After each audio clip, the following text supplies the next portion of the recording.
Assalamualaikum warahmatullahi wabarakatuh. Perkenalkan, nama saya Nabila Salsabila Kamiliah. Di sini saya akan membacakan surat Al-Hujurat ayat 8 sampai dengan ayat 11 beserta dengan isi kandungan dan pesan moralnya.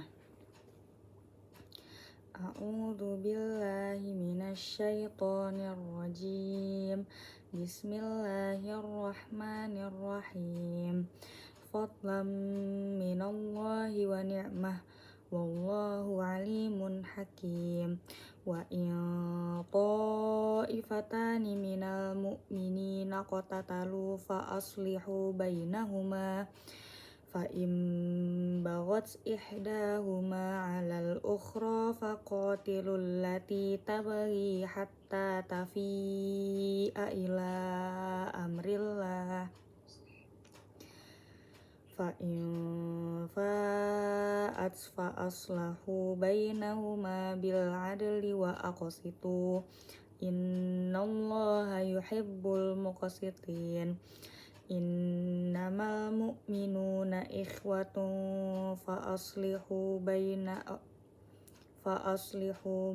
akhawaykum wattaqullaha la'allakum turhamun. Ya ayyuhalladzina amanu la yaskhar qaumun min qaumin asa ayyakunu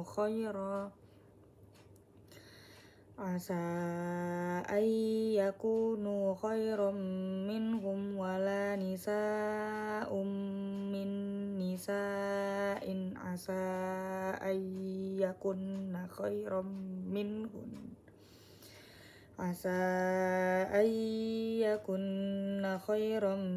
minhunna wala talmizu anfusakum wala tanabazu bil alqab bi'salismul fusuqu ba'dal iman wa man lam yatub fa ulaika humuz zalimun.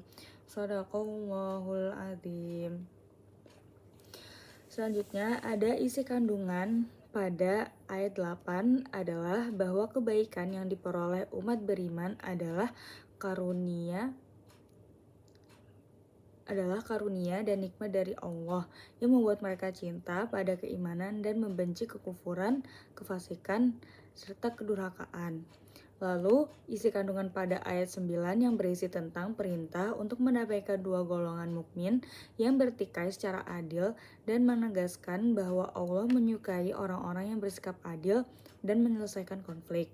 Selanjutnya, ada isi kandungan pada ayat ke-10 adalah penegasan persaudaraan kaum mukmin yang disatukan oleh keimanan sehingga wajib bagi mereka untuk menjaga dan memperbaiki hubungan yang berselisih untuk mendapatkan rahmat Allah, serta larangan membeda-bedakan berdasarkan suku, ras, atau status sosial karena hanya ketakwaan yang menjadi pembeda utamanya.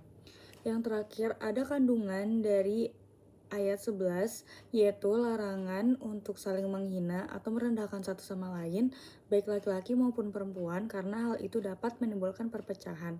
Ayat ini menekankan bahwa orang yang direndahkan bisa jadi lebih baik di mata Allah Subhanahu wa taala daripada orang yang menghina.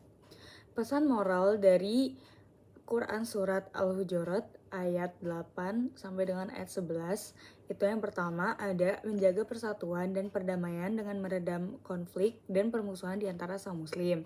Yang kedua ada menghormati dan tidak merendahkan satu sama lain dalam apapun bentuknya, termasuk larangan ejekan, hinaan, dan julukan buruk. Yang ketiga ada menanamkan rasa syukur atas karunia iman dan menjaga ketaatan kepada Allah dan Rasul-Nya agar mendapat rahmat dan kebaikan. Yang terakhir, ada menjaga adab dan sopan santun dalam pergaulan sebagai cerminan iman yang benar.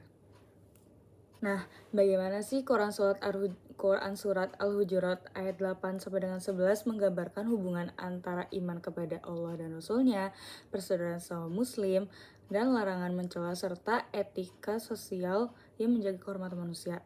Yang pertama, iman kepada Allah dan Rasul-Nya diwujudkan dalam sikap cinta kepada ketaatan dan benci kepada kedurhakaan, serta mengikuti petunjuk Rasul sebagai manifestasi keimanan yang indah di hati. Hal ini menumbuhkan persatuan di antara orang beriman dan kemampuan untuk mendamaikan perselisihan di antara mereka. Lalu selanjutnya ada hubungan antara persaudaraan selama mukmin itu sangat ditekankan dengan diperintah untuk mendamaikan kedua golongan yang bertikai dan berlaku adil agar tercipta harmoni sosial. Karena Allah mencintai orang yang berlaku adil. Lalu ada hubungan antara larangan mencela, itu larangan mencela, mengolok-olok, dan memanggil dengan julukan buruk ditegaskan sebagai etika sosial penting untuk menjaga kehormatan, martabat, dan kerukunan antar sesama muslim. Pelaku pelanggaran ini termasuk orang zolim jika tidak bertobat. Sekian penjelasan tentang Quran Surat Al-Hujurat ayat 8 sampai dengan ayat 11 dari saya. Kurang lebihnya mohon maaf. Wassalamualaikum warahmatullahi wabarakatuh.